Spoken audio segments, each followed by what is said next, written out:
Hello there, and welcome back to another episode of the Outsider Podcast. We're going to treat the podcast moving forward. This is going to be season 2. We really dove in head first with season 1 and got a bit ahead of ourselves, but so we've had a little bit of a break. But we're changing a few things about the format of the podcast so that we can be a little bit more consistent, bring more episodes, and hopefully grow it. It's been incredible. The reception to the podcast in season 1 was actually amazing and a bit overwhelming.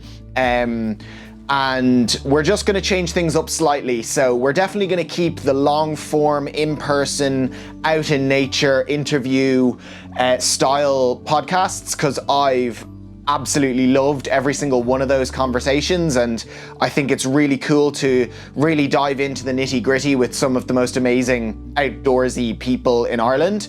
And I hope you agree that those podcasts have been really, really cool, and the conversations have been valuable and important. But moving forward, we're going to lean in a little bit to remote podcasting, which I was quite reluctant about at the start, because I feel like podcasts like that are cheaper by the dozen these days, and having in-person conversations is a little bit more meaningful and a little bit more powerful, really. In some ways, you can really dive into the nitty-gritty of people's stories. But in the interest of telling more stories, getting more episodes out to you guys, and growing this podcast a little bit, we're going to be leaning into those sorts of remote podcasts, leaning into a few alternative things, like this podcast series that we're going to kick off season 2 with, which is a training talk series that took place in Great Outdoors in October that Jam McManus, the founder of Earth's Edge, hosted. It's all about training for the high mountains, training for expedition. So thank you, Earth's Edge, for sponsoring this series. We're going to post talks weekly throughout the month of November. Throughout this talk series, we're going to share Jam's approach to and advice for training for expedition. So the physical day-to-day of putting together a training plan, working with a coach, strength training, all of that sort of stuff. We're also going to be talking about mindset, so how you mentally prepare for expedition. We're going to be talking about staying consistent and staying healthy, both on expedition and in preparation for expedition. And then finally, there is a gear talk. Most of these talks, you'll be able to listen to them, no problem, but we are going to be uploading them as videos both to Spotify and to YouTube. So if there's something that is referenced in audio that you want to have a visual, you want to see visually, you can just open up your phone or your laptop wherever you're watching this or listening to this and actually observe the talk through the video format. I'm going to dive into the first talk of the series, which is all about training and preparing physically for expedition. When you need to leave the building, just run back out the door you came in. Okay? So, delighted to try and present this information to you. So, my name is James McManus. I also go by Jam, and I'm a mountain guide, mountaineer, and founder of Earth's Edge. So, if you don't know Earth's Edge, we are an expedition company or adventure travel company. We were founded in 2007, and we specialize in high altitude treks and mountaineering expeditions throughout the world, mainly in South America, East Africa, and Asia. And we've taken nearly 10,000 people like all of you guys. Many of you have been on our trips, and it's been absolutely awesome. A lot of those trips I've led myself. I've taken people on the likes of Kilimanjaro, Everest Base Camp, Tukal, to harder things like Aconcagua on 7,000 meter peaks. And I've learned a ton of through helping people prepare and then find success in the high mountains. And then myself personally, over the last 4 years, I've made 4 attempts on 8,000 meter peaks without supplementary oxygen, all of them very tough, all of them unsuccessful, but I've learned a lot through that as well. Earlier this year, I set an Irish record on Macaloo. I went to 8,324 meters without supplementary oxygen. So I'm trying to get the absolute most out of my body as well from a performance perspective of going to altitude. So this talk series, basically this evening we're going to be talking about building the engine. Next week we're going to be talking about diet and recovery, nutrition, how to stay healthy on the mountain, hugely important. We're then a week later going to talk about mindset, and then finally the last talk is going to be around equipment. And it's basically all designed to set you guys up for success in the high mountains. Okay, and the one thing, guys, I would say as well, I actually have a degree in sports science, so I've studied the psychology and physiology of elite performance in university, but I would say that I'm not a professional coach, psychologist, nutritionist. So this evening I'm going to try and teach you guys about training principles, which are relevant to you if you've never been to altitude before, you're new to the mountains, or you're trying to train to do a 7,000 meter peak. It's all relevant to you. But you need to this evening is going to be about understanding the principles of training rather than you guys going, okay, I know exactly what to do, I'm going to head off and do it. Okay, because we, as you'll learn this evening, we're all different and we all have a different starting point. So what we're going to talk about, we're going to talk about training zones and energy systems. So training intensity, basically, very important for altitude. The benefits of training slow, okay?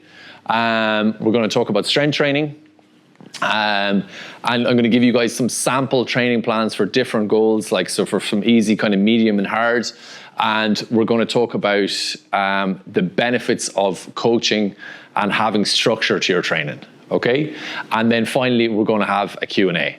Now, guys, I want you to work with me here. I've never presented this information before, and I've been looking at it for the kind of last few weeks. So I've been kind of going a bit blind, looking at it, some of the terminology. So if you see the session overview, if I lose you at any stage or you have questions about the material, please ask me. Just put your hand up and I'll take a question. And then at the end of the talk, we're going to do a full Q&A if you've got specific questions about your program or anything like that. Okay, so training intensity and altitude. So really the key for training at altitude, guys, is the training intensity. So if you can imagine, if you've had the experience of being at altitude before, it's only possible to work at a very low intensity at altitude because there's not enough oxygen in the air for you to work at a high intensity. Okay, so to exaggerate the point, if you were playing football or rugby or hurling or a field sport, or you're doing running fast, that intensity, you can't work at that intensity at high altitude. There's not enough oxygen. Okay, you can only go really, really slow at high altitude. So the key to preparing for movements or be able to perform at high altitude is that your training should replicate that. And that means your training at home should also be really, really slow. Okay? Because when you train really slow, you become more efficient at going slow, and hence you get faster at moving at a low intensity. Okay? So how you measure your training intensity gets, there's different ways of doing it. You can use a rate of perceived exertion, which is you basically kind of guess how hard you're working, which is pretty hard to guesstimate unless you're a very experienced athlete. And probably the easiest way to do that is using your heart rate. Okay, so you use your heart rate to measure your intensity. Okay, you all with me so far? Awesome. So just to explain that, basically, we use, there's different ways you can split your heart rate, but probably the most common way is to split it into 4 zones. Okay, you can. Do I need to take notes, or are you going to send us? I can send you the slides. Thanks. Yeah. So basically, there's different ways to split your heart rate up, but probably this is the most simple. Okay, so over on the left here, you have your resting heart rate, and then you have you've got 4 zones. So everyone is slightly different, guys. Okay, and it depends on your genes and almost how much training you have. But zone 1 is less than 70% of your heart rate max. So you're less than 70% of your maximum heart rate. Then zone 2 is between 70 and 80% of your max. Zone 3, 80 to 90%. And then zone 4 is 90% of your heart rate max to your max. Okay? Now these figures here, guys, these are totally just as a guideline, okay? Everyone is going to be slightly different from that. So just to explain to you what the zones are like and what they feel like. So if you guys all breathe in and out through your nose for me now, that's what zone 1 feels like. Okay, so it's very easy. It's walking around like basically walking on the flat up onto a slight incline. That's what zone 1 is. Okay, super easy. All right. Then you have zone 2, which is easy but steady, and you should still be able to talk at the top of this zone. So usually, and it's a very rough mark, guys, when you move into zone 2, you start needing to breathe out through your mouth. So in through the nose and out through the mouth. So it's a higher intensity, but it's still super easy. And you can move in this zone all day long, okay? It's really, really easy, all right? And then, zone 3, excuse me, sorry guys. Zone 3 is much harder, okay? Whoop.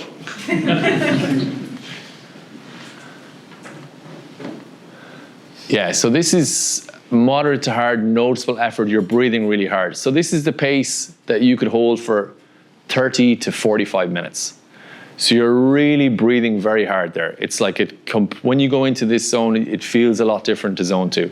It's hard, okay? So after 30 to 45 minutes, you need to slow back down. You can't go any faster. It's a really high intensity, okay? And then zone 4 is really hard. This is the intensity you can hold for we'll just say for ease, up to a minute, okay? It's all out effort. It's pretty much sprinting, okay? It's really high intensity, all right? And most people like to train in zone 3 and zone 4. So, because they like to feel exhausted after training. So I'm sure some of you guys, if you like to run, for example, when you go out and do a 5 or a 10K, at the end, you like to do the last kilometer really fast. So you feel really tired, you're sweating, and you just feel like, okay, I've actually trained. Does that relate to any of you guys? Yeah. So that's when you're moving into zone 3, okay? And the key to mountain success is training a lot of volume in zone 1 and zone 2, because it's not possible to get into zone 3 at altitude. It's physically not possible, okay? Any questions on that? Excellent. I think it's going good, or you're all very shy. Okay. Okay. So, yeah.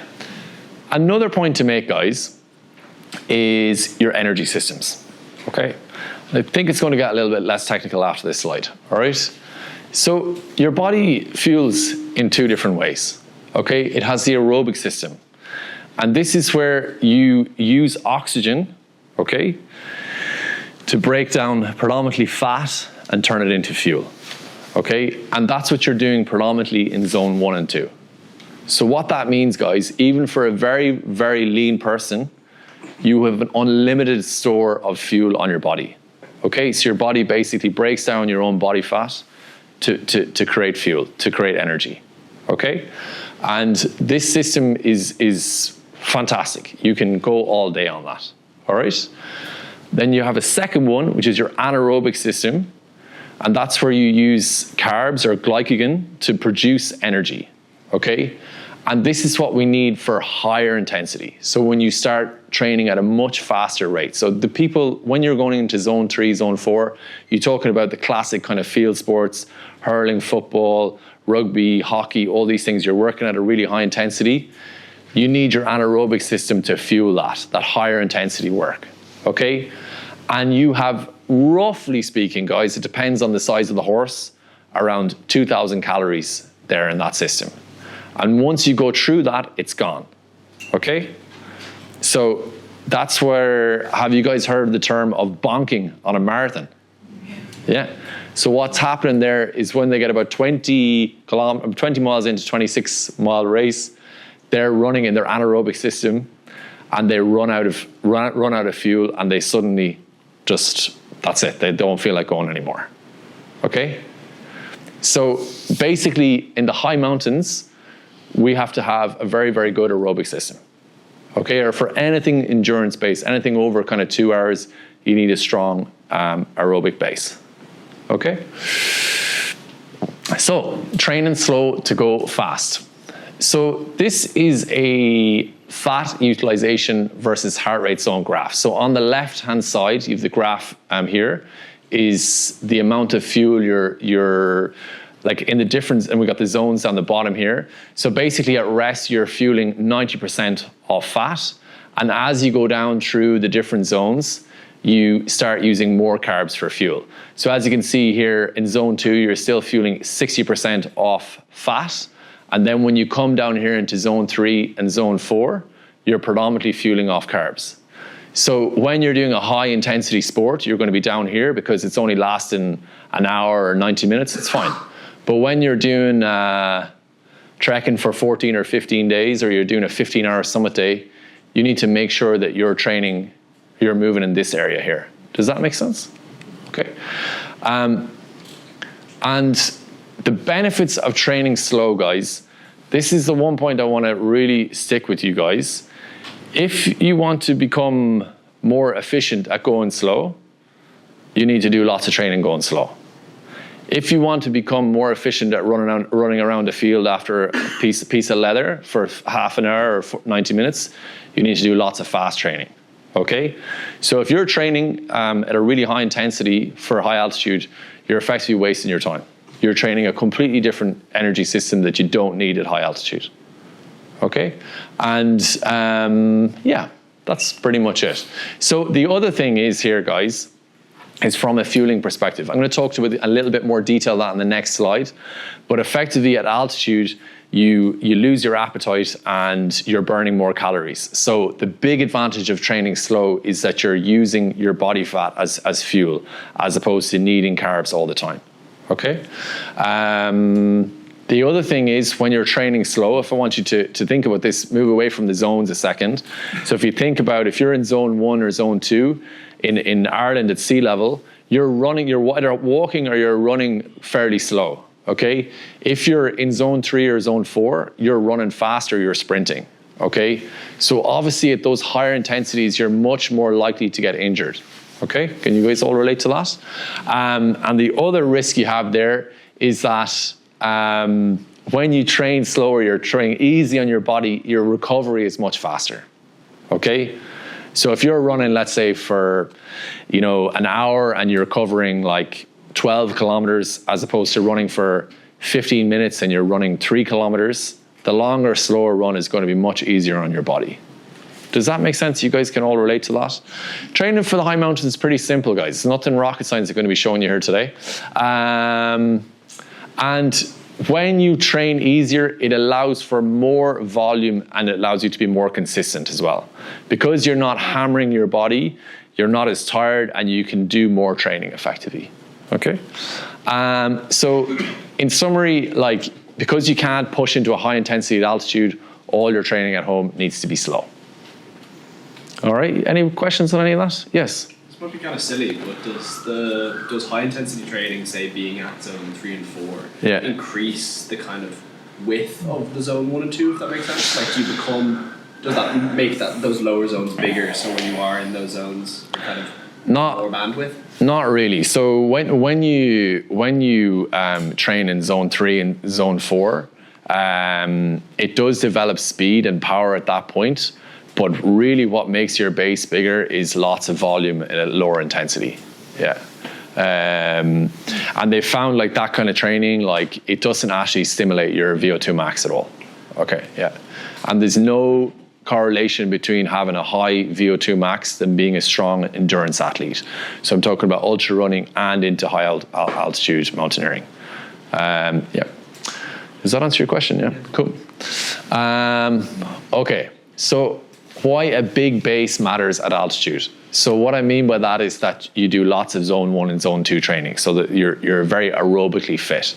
Okay, so this is a calorie deficit at altitude graph. I made this graph. No, I didn't. I'm lying. My graphic designer did it, Ariana. She's brilliant. So you can see here, guys, calories per day on the left and then the different elevations on the bottom. So if the red line is the calories that you're going to burn, okay? And the black one is what you're going to consume, all right?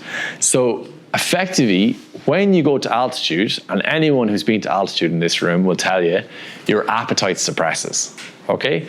Without getting into the weeds of that, because your body is working so hard to survive there, it's putting a lot of blood and energy into your lungs and your heart to get them to work. It deprioritizes your digestion system. And then also you can have a headache and you can get nauseous and you can basically feel really bad, so you don't feel like eating, okay? So basically you lose your appetite, but because there's so little oxygen in the environment, your body needs to pump blood and breathe much harder, so you actually burn more energy. So you consume more calories, but you eat less. So you go into a massive calorie deficit. And you can put exercise up on top of this. At 7,000 meters, if you do a big summit day, if you do a 12 or 14 hour summit day, you're going to burn upwards of 20,000 calories in a day. Okay?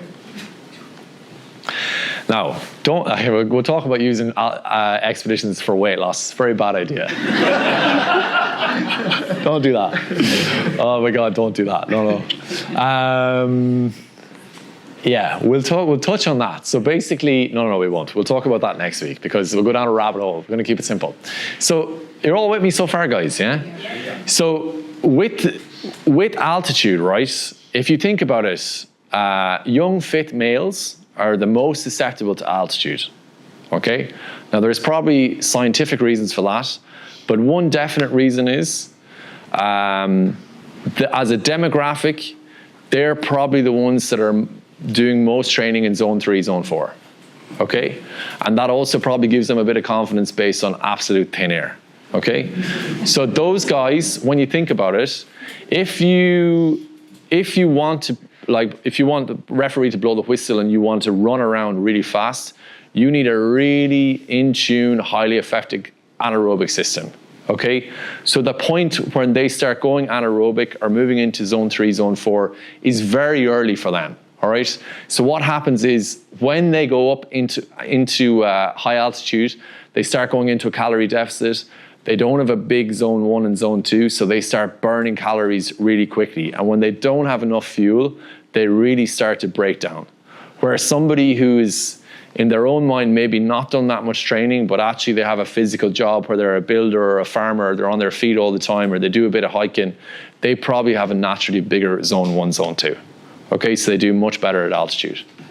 All right, so when you're going to go into that massive calorie deficit, it's important that you have a strong ability to fuel off fat, okay?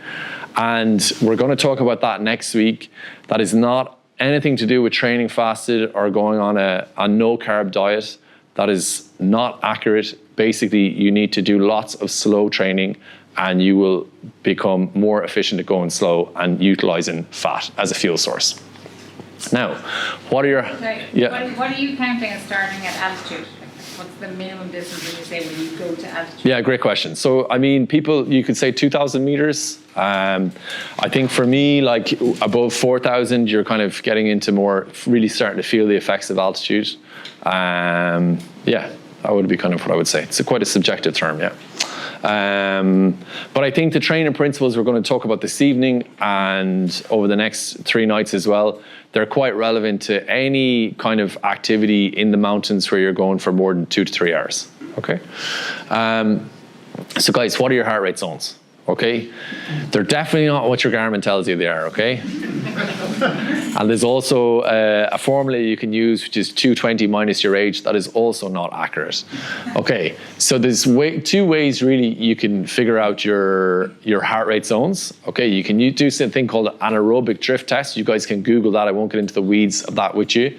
But the easier way is you can go and do a VO2 max test. Okay, and basically what they do there is they put a mask on you and you walk on a treadmill and they gradually make the treadmill go faster and faster until you're running, and you keep going until you're absolutely exhausted and ask them to stop the machine. Okay, and that will tell you your VO2 max, but it'll also tell you what your training zones are. Okay, and there's a guy out in Tala called Sean Kinahan. That's his business there, My Health Matters. If you quote our stage, they'll give you a 10% discount on the stage. So you need to do that in order to train to heart rate. Okay, and the other thing that's important, guys, is you need a smartwatch. Doesn't matter what brand you have, but you do need to get one of the chest heart rate monitors. Your watch will tell you what your heart rate is, but it's not accurate, especially sometimes it can be okay hiking or on a bike, but when you're running, it's not accurate. Okay, you need a chest strap. All right. And the generic formulas or algorithms, they're not accurate. Okay, so for example, the classic one is 220 minus your age. I'm 42, so mine should be 178, but my heart rate never goes over 173. Okay, and that's not your maximum heart rate is nothing to do with your fitness. It's more to do with your genes and the size of your heart and the size of your body and how much it can pump in one go, how much blood. Yeah. Okay, all good there, guys? Wicked. So strength training for the mountains. Okay, strength training is all about making you durable enough to do the activity in the mountain. So the bulk of your training should be all for going to altitude, going to the high mountains, should all be about training slow. But you also need to be durable enough to take the volume on your training and also on the trek. So you need to be able to, depending on how difficult your trek is, you need to be able to carry weight in your back, or you might be, doing stuff around camp and things like that. So basically, you've got 3 different types of strength training relevant to the high mountains. So you've got your general strength. So this is all around movement quality, mobility, balance, and injury prevention.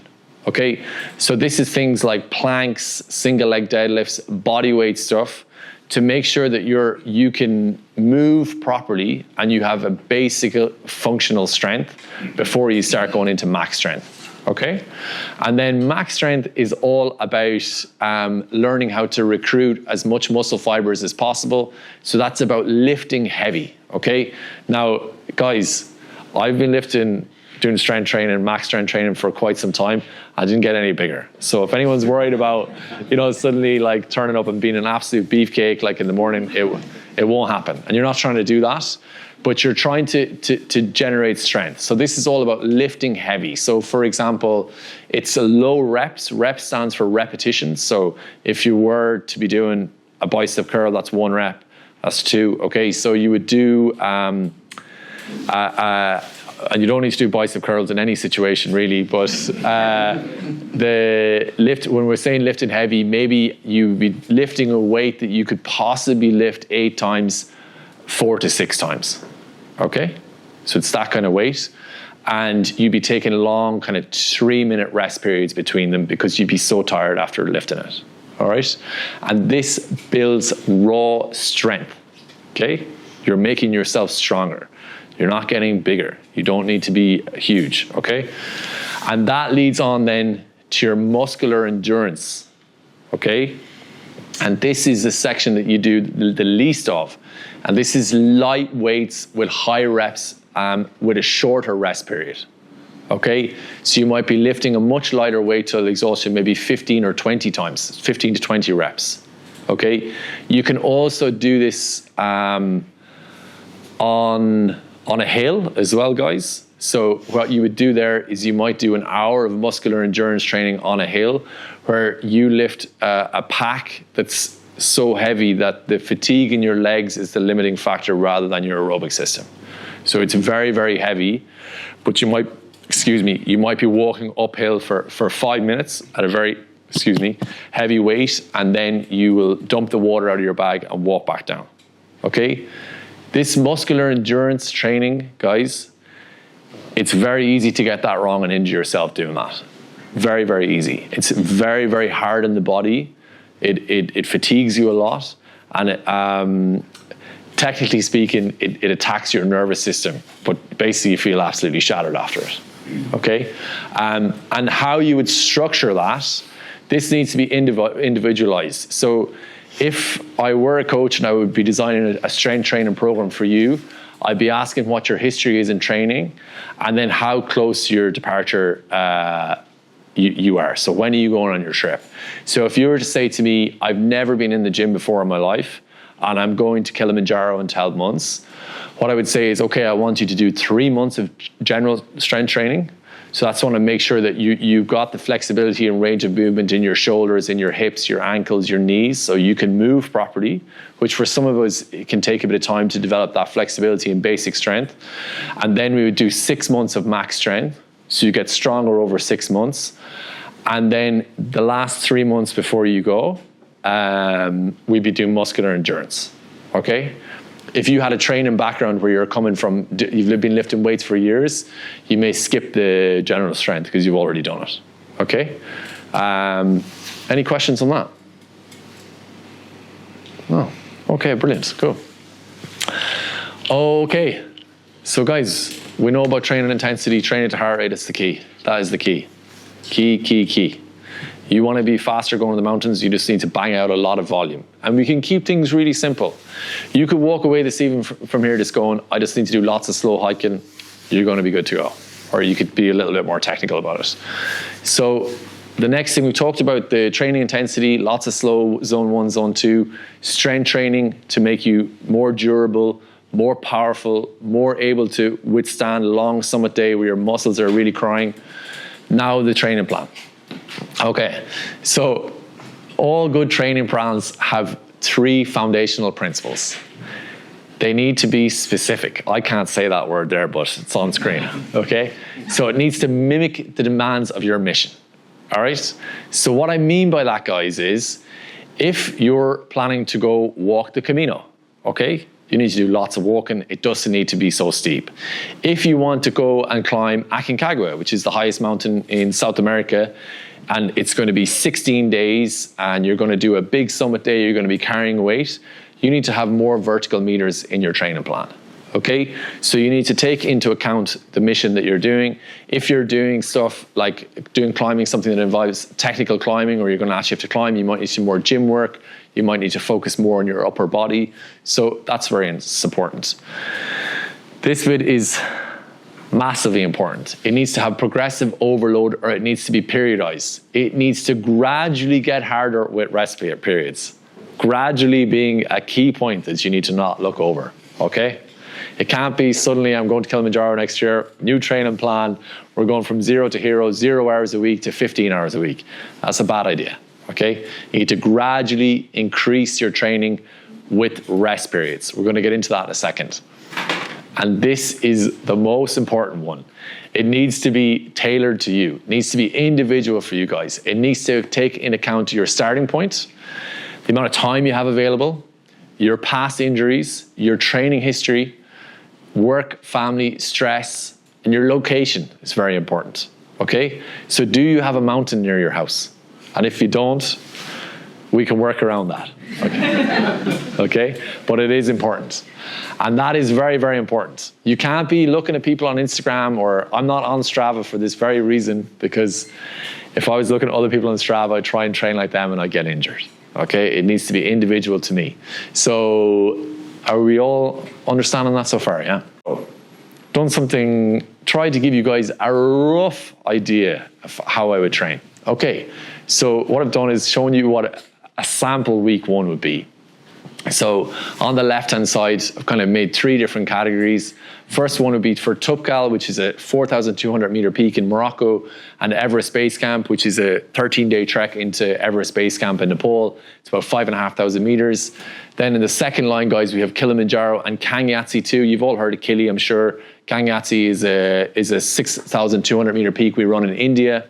And then those 2 are a bit harder. And then Aconcagua, talked about already, and Barunse is a trip we're running next October. It's a 7,000 meter peak, so a 30-day trip. So those 2 in the bottom are hard. Right. So looking at it here, guys, we're talking about for Tupkal, doing 1 3-hour hike in the weekend, 2 gym sessions. So depending on where you are in that strength period would dictate what those sessions are going to look like. And then 1 other cardio session in the week for a total of 6 hours, okay? And then from Kangyatsy and Kili, you're doing a 4-hour hike on one of the days over the weekend, 2 gym sessions and 2 1-hour cardio sessions. And then Aconcagua is a little bit longer, but you're doing 2 hikes at the weekend, totaling 6 hours, okay? Any questions on that? Is that the week before you go, or a year before? Great question. Great question. Yeah. So it is a good question, because I'm kind of thinking 6 months isn't long enough. What's that? Is 6 months long enough? It can be, yeah, okay. For sure, so. Yeah. It totally depends. So I can't. We will say, just for argument's sake, this is your first week of training if you have quite a lot of training experience. Okay, it totally depends. When you go back a slide, so what's the problem with this training plan? If we talk about 3 broad principles of training, it's not individual at all. Okay, you'll see over the next 3 weeks it is periodized. It is specific to the goal, but it's not individualized. So you need to work with a coach who can take your training history, take how far away you are from your mission. I'm just showing you what a 4-week, the structure of a training plan would be, okay? Yes? Yeah, it's just a question about the cardio session. So that's when you should be aiming for about zone 2/3. No, /3. Zone 1, zone 2, yeah. It could be kind of light sprint, couldn't it, for yeah, so it would totally take into account your actual situation. Okay. So we were chatting earlier on, if you don't mind me sharing, you're a stay-at-home dad, right? So that dictates maybe how you can train. Maybe you've got loads of time during the day if they're going to school. Maybe you're flat out all day long. So it just depends. We could look at your injury history. Me personally, guys, I can't do the amount of running that I would like to do because I have a knee injury. Okay, so I have to go do a lot of my cardio swimming or on the bike. So it totally depends. But the most important thing is the training intensity. All that cardio, guys, will be done in zone 1, zone 2. There is a space for zone 3 and zone 3 training and potentially even zone 4 training, but it's a maximum of 10% for a highly tuned athlete already. Okay, maximum. I'm not talking about 10% of the sessions, I'm talking about 10% of the time. So you might put a little bit of zone 3 into a zone 2 session. Okay, tiny, don't worry about that at all. All right. Yeah, any other questions on that? With the weekend hikes, if you can't get out, say for your 3 or 4 hike, what would you suggest? Yeah, so the training benefit of doing 2-hour hikes and 1 4-hour hike is pretty much the same. So, your body won't know whether it's Saturday or Sunday or Wednesday. So if you said to me, I'm working at the weekends or I don't have time, okay, when do you have time? You said I can train for 2 hours every morning. That's a 10-hour training week. That's loads. You can make it work there. So when you're working with a coach, you need to kind of explain when you have time. And you also need to tell them, well, actually, next weekend it's a wedding or I'm going to this gig, so I need a day off after that. So it needs to be individualized to you. Does that answer your question? Yeah. Yes? So I know you can't trust Garmin. Yeah. But let's say it's the only thing you have, so you are trusting it for the moment. Yeah. And if you run a lot, like say half an hour training on a long run, it's easy. Yeah. But my heart rate will creep up into the orange zone and I just can't get it down. Yeah. Do you reckon, that's still fairly easy cardio training? Yeah. Do you think that counts as zone 1/2? Even if Garmin is saying well, just to explain to you, right? So sorry to clarify this. So your Garmin watch with a chest strap. Oh, it's just on my watch. Yeah. Well, okay, you definitely get the chest strap, but the heart rate it's giving you is the correct beats per minute. But if its interpretation of that to tell you what zone you're in is generally incorrect. Okay. Now, what you'll find, guys, is zone 1, zone 2 training is going to break your heart. So slow, It's really slow. For us kind of runners and swimmers, we're going to go faster the whole time.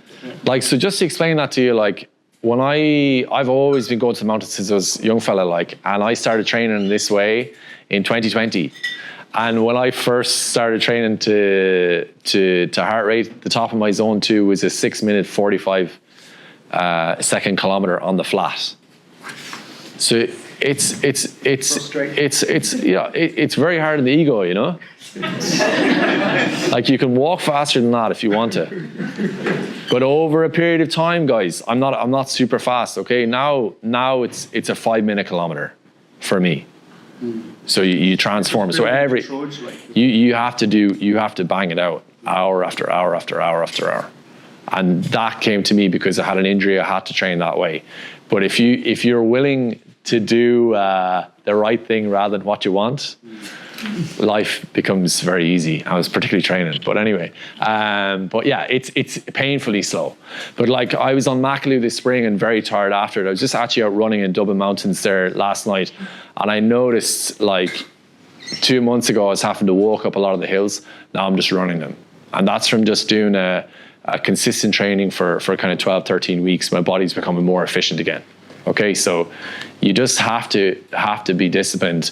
I mean, you don't have to do anything. You can do what you want. But if you want to become a high level endurance athlete and really reach your potential, that's a total bullshit phrase. Sorry. If you want to reach your potential and be efficient in the high mountains, you have to train slow.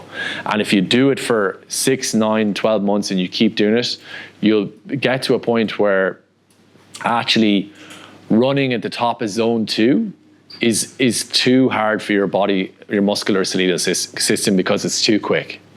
Okay? Yep.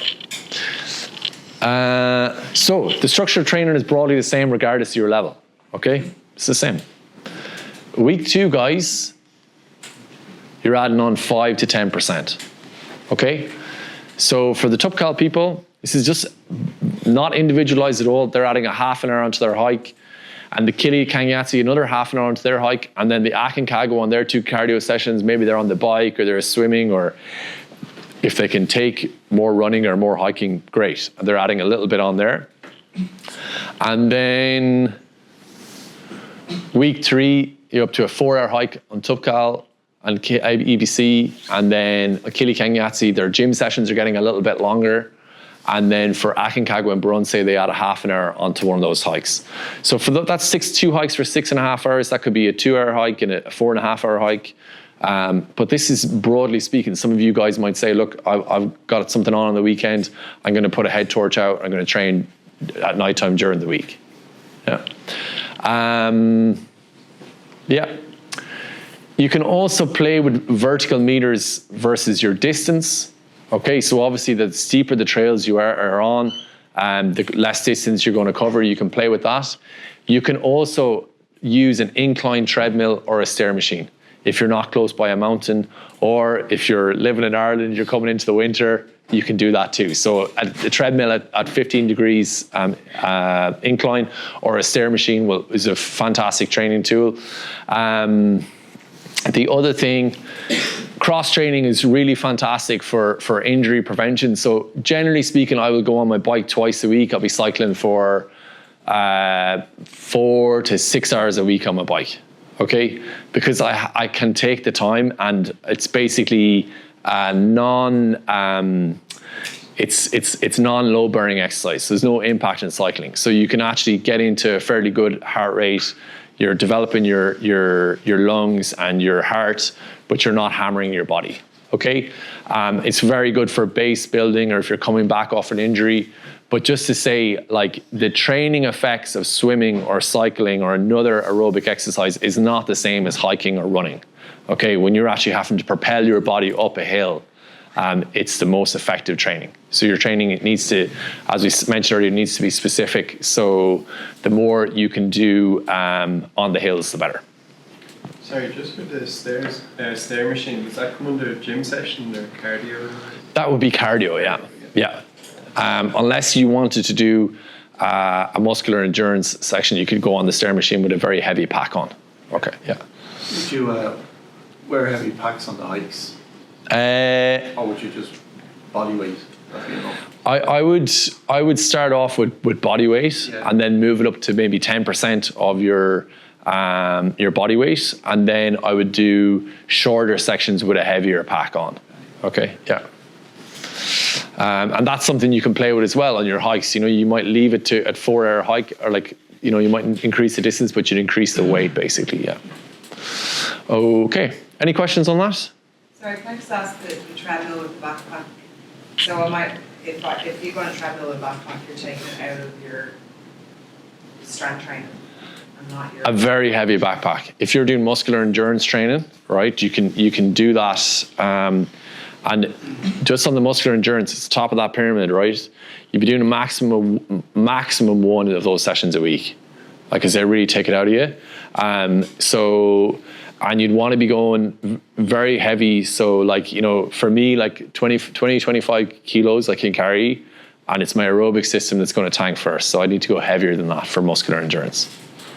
And you definitely need support with that one, Elaine. You know, you need to speak to your coach, your physio or your PT, whoever's working you with that. Yep. Week 4, okay. very, very important. People like to skip the rest weeks all the time, okay? This is a bad idea. I've learned this the hard way more than once, okay? You need to drop the volume back to 30 to 60%, okay? So Tupcal, you're down to a 4-hour week, okay? Killian Kanyatsi, 4.5 hours, and Aconcagua Barunse down to 5, okay? So this week needs to be easy. You need to be coming off this week kind of going, I really want to train again, okay? And the key thing is, guys, you don't get fitter in training, you get fitter in recovery, okay? So training fatigues the body, and recovery allows it to grow.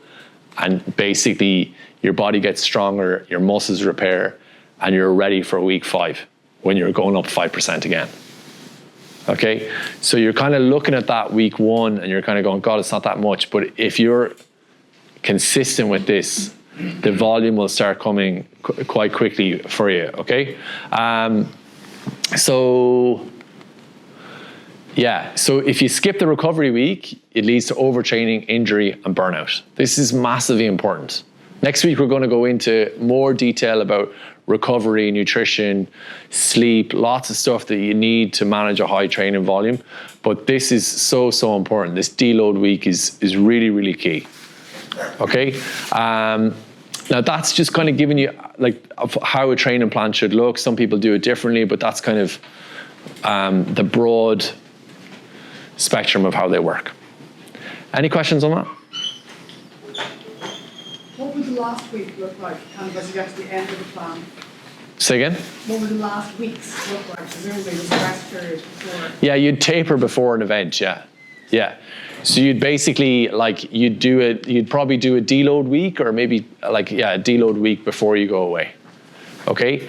And then on the 21st of March, we're also going to talk about mindset. Okay? And some of you guys, you need to know how you motivate yourself. Okay? For me personally, I'm happy to go into the next event I have is Aconcagua. I'm there with clients in February. I think it's 19 weeks away. I'm happy enough to train along. I love training. But some of you guys will need an event between let me explain this correctly. I'm going to Makalu next April and May, trying to climb that without oxygen. So that's a long way away.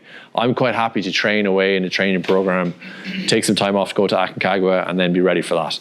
But some of you guys will need events between, if you're training for something 12 months out, you'll need to break that up. So maybe you might do an event 3 or 4 months before you go away, and then another one 3 months after that again. Okay?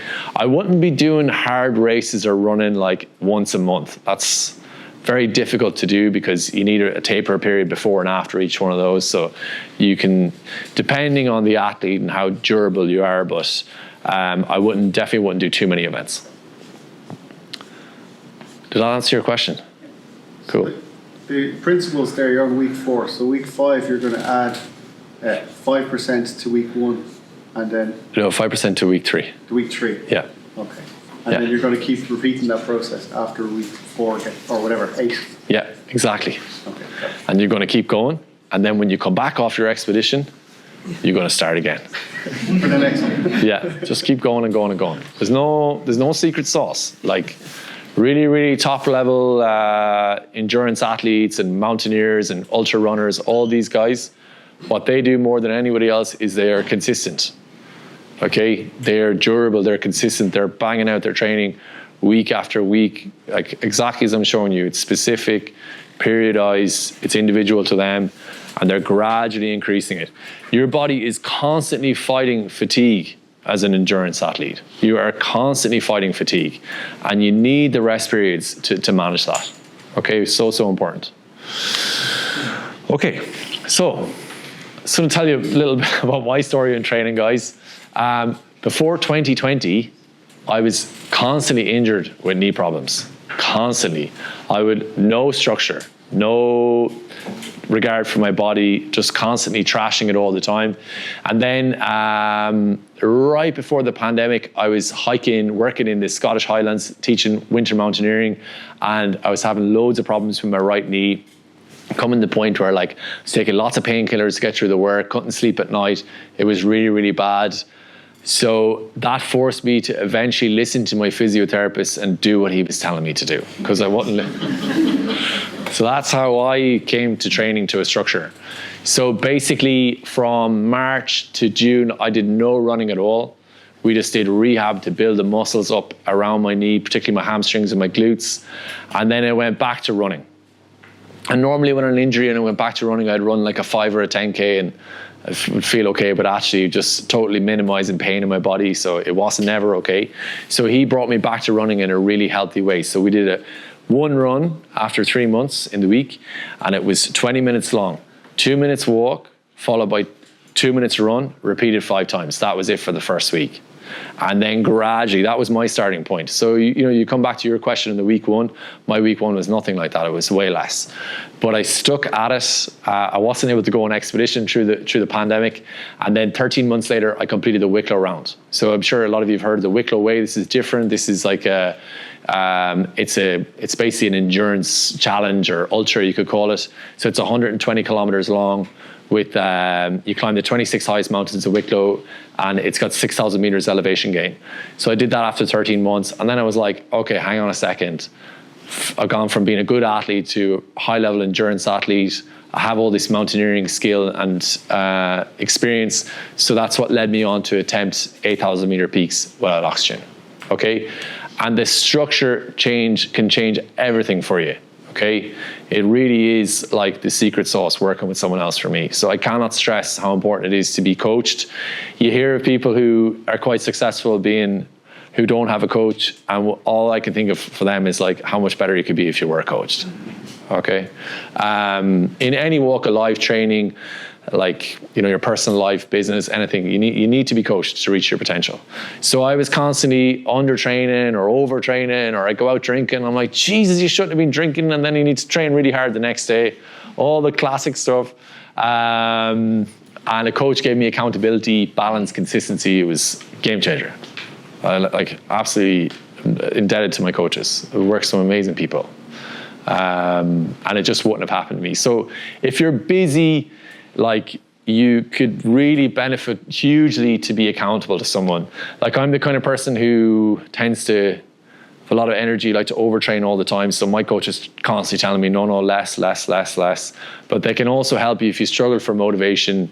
You have to really understand what's going on in your own mind, how you trick yourself into doing more or doing less, depending on what kind of beast you are. Yes? It would obviously have to be somebody familiar with high altitude. Yeah. It wouldn't be a normal coach. Like, would there be many of them? Yeah, it's a good question. I don't know that many. There is people I could recommend for sure. There are people I know in Ireland that are good at training endurance athletes. I'm not aware of anyone, like I wouldn't be able to recommend anyone. Maybe there are there that have experience training people for the mountains. Yeah. Yeah. And you don't have someone like that, you just have endurance. So I worked initially for 5 years with a guy on Kildare Street. His name is Kieran Nolan. They're a physio there for Sports Med Ireland. So if people are interested, I can connect you in with him. And then recently I changed on to work with a company called Evoke Endurance, which are based in the US. And they're specifically train people for ultra endurance and high altitude mountains. Yeah. So they would have coached the two, both the male and female winner at the UTMB this year. They're very, very good. But they're a bit more expensive. So it really depends on what level you're at, really. Yeah. Yeah. Is all that training, all that coaching, is that remote? Yeah. All of it? Yeah. So in a nutshell, like the most common app people use or software is called Training Peaks, and they would connect your Garmin onto that, and then your coach can look at that, and once they know their heart rate zones, that software along with your feedback and how you're feeling is how they would coach you. Yeah. Ideally, if you can meet someone face to face is really good. So, like, if you're asking me, I think Kieran, a guy I trained with for 5 years, He's very, very good. He's a qualified physiotherapist. He's a former inter-county footballer himself. So he's very good at making sure you've got all the strength and the movement stuff and you're durable. And then he can also guide you on the endurance stuff as well. Yeah, he's very, very good. And the Evoke Endurance guys are, I'm pretty new. I'm 6 weeks into their training program, but they're also very, very good. Yeah, but I don't have as much experience with them. But yeah, it's all effectively remote. If you're in Dublin, for sure, Kieran is very good because you can go in there and do some of your strength training with him.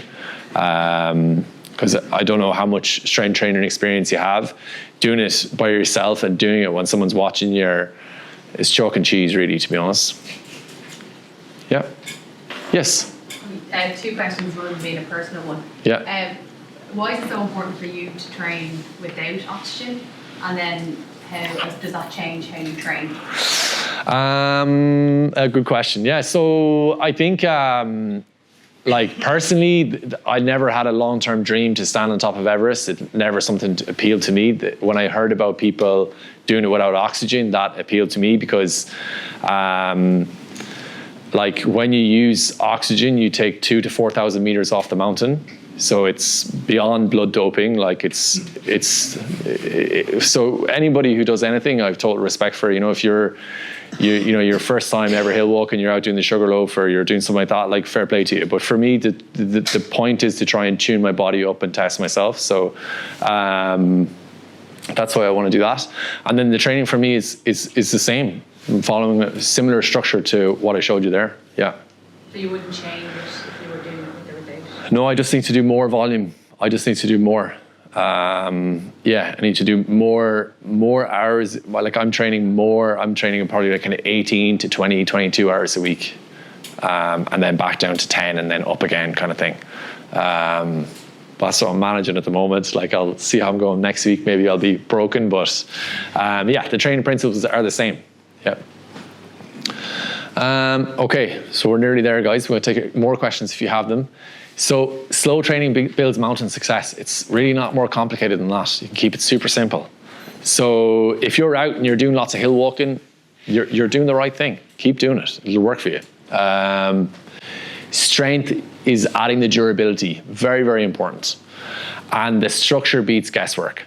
Guys, I tell you as well, for me, coming back from Makalu, got to 160 meters to the top and then turned around, I was searching for answers, listening to other podcasts, and you can reach for snake oil to try and cut corners sometimes, but the reality is my training wasn't specific enough. And with my new coach, I kind of came back going God, how am I going to get another 5% off my body? And now I think I can get 20, no problem. So having that accountability where and trust someone, they're saying, we want you to do this, no more, no less, and you can just do it. And you don't, for me to not think is a good thing. Generally in life, when I think for myself, things go bad.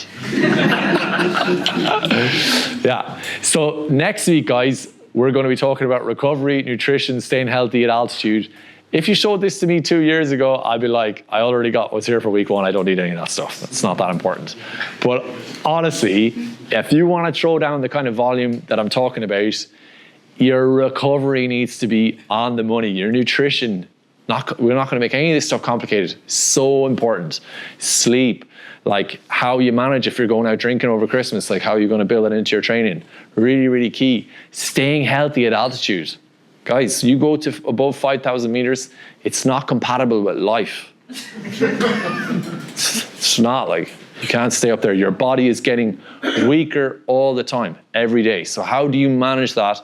How do you minimize the weight loss? How do you avoid getting sick? How do you avoid getting a respiratory infection, gastro infection, all that? This is going to be very, very important session next week. So if you're not signed up and coming, definitely show up for that. And thanks for listening, and delighted to take more questions if you have them.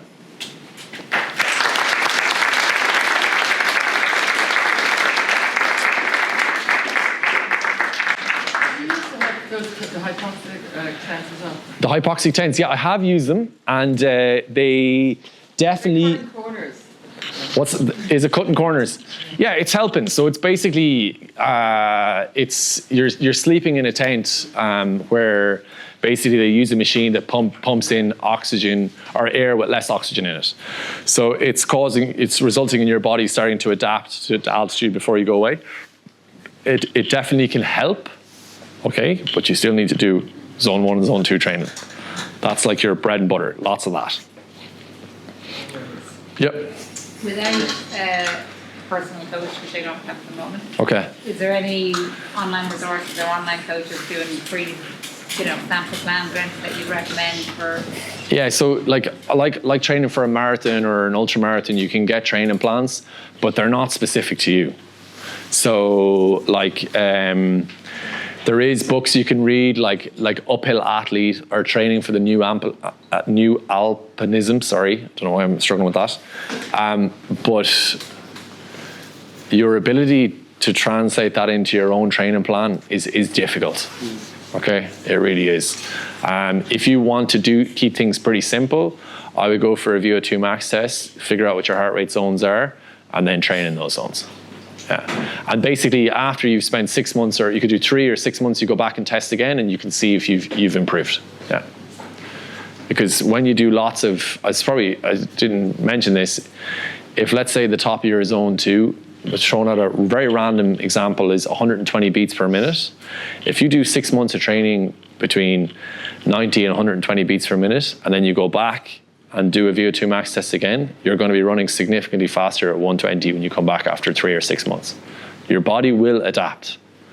Same way if you sit around and eat lots of food and do nothing, your body will adapt to that too. It's incredible. Like what your body can do is absolutely incredible. Like it's mad. Anyway, sorry. Any other questions? Yeah. For the clients that you bring out, do you find that they've normally overtrained or undertrained? It's a tricky one to know, because I know even like when I'm in my physio and I have an injury and he's asking me what happened, I'm like, it just sort of, it happened. Like people aren't always honest. It depends on the person.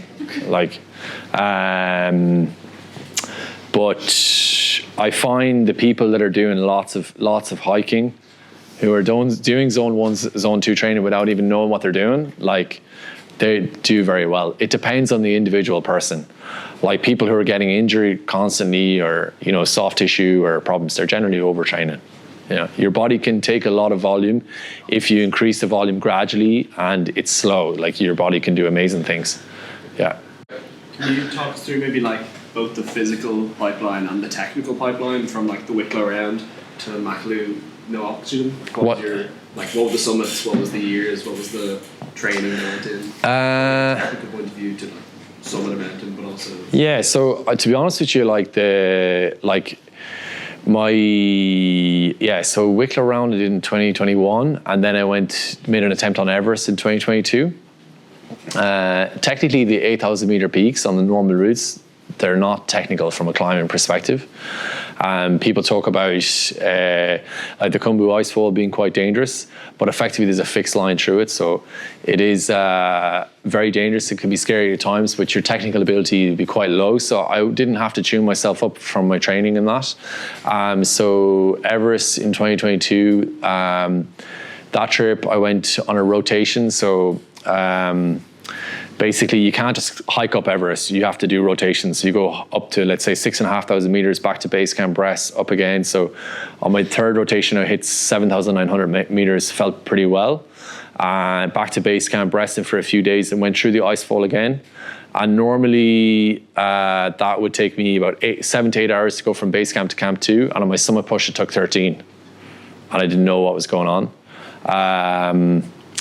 And I went back to base camp, saw the doctor, then flew to Kathmandu, got an MRI, X-ray, nothing. I thought I had pulmonary edema, but I didn't. And basically I'd suffered from cumulative fatigue. So effectively on all the rotations, and I did Island Peak, Leboche East, I was carrying too much gear and moving too fast. So your body can't recover on a big expedition. We'll be talking about this in mindset. So one of the things is you have to try and go as easy as possible until your summit day. So that was that. Then the following year in 23, I went to Dhaulagiri. It's another 8,000 meter peak in Nepal, and I had really bad weather there. I got caught out in an electrical storm and another massive storm. So it turned around there, 7,500 meters. Then last year I went back to try and climb Everest from Tibet. We had a problem with the visa, we couldn't get into Tibet. Came back then onto the Nepalese side and tried to climb Lhotse. I went to 7,700 meters on a rotation there back to base camp, then I got a respiratory infection. And then this year on Makalu then I went to 8,300 meters and then turned around due to I got quite not sick. I just really pushed to a point where I was becoming very hypoxic, so there wasn't enough oxygen going to my brain, and I fell asleep and started hallucinating and fell asleep, and then I had to turn around. Yeah, that's it. Yeah, I hope that answered your question. Yeah. Respiratory infections. Have you noticed anything among yourself or clients for people who've had a fair few doses of COVID, and any difference in how they were at altitude pre-2020 and since? I can only really talk about my own personal experience. I got COVID before that, before one of those Everest trips, and it does like I'm not a doctor or medical professional, but definitely does affect your respiratory system. I know people who've had long COVID. A friend of mine, he's not been out of bed in 2 years, so it's just one of those things. I think it'll set you back from a cardiovascular perspective for sure, but from a training perspective, you just have to get on with it. Depending on how bad a dose is, it might take you a bit more time to get back to where you were. But yeah, I'm just laughing at my friend Elaine over here. She's off to Mira Peak on Monday with us, and she had COVID like last week. So. Negative.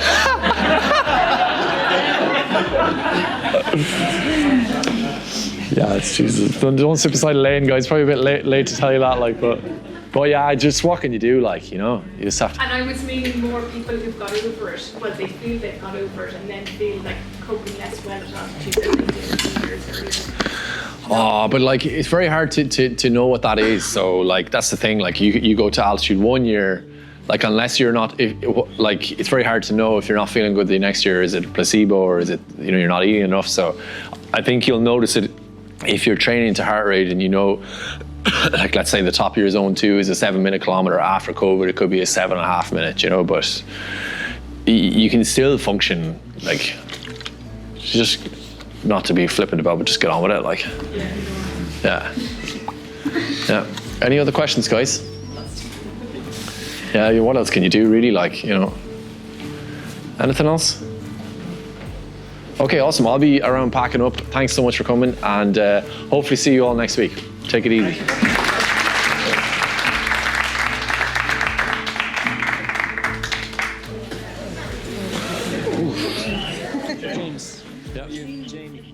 So I hope you enjoyed that talk and you're open to this slightly different angle that we're going to be taking the podcast moving forward. Again, massive thanks to Earth's Edge for sponsoring this podcast series that we're putting out in November.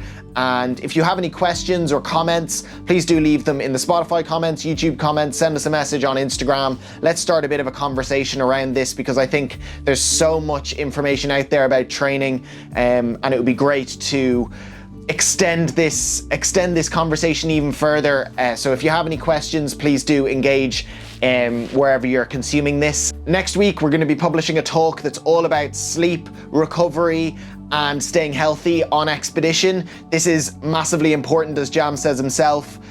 He's had multiple experiences now where he's gone on expedition only to get sick, to then have his plans completely scuppered. So it's a really, really interesting talk, and we're going to be publishing that in 7 days' time from today. So keep an eye out for that on your podcast feed, and we will talk to you very soon. Thanks very much.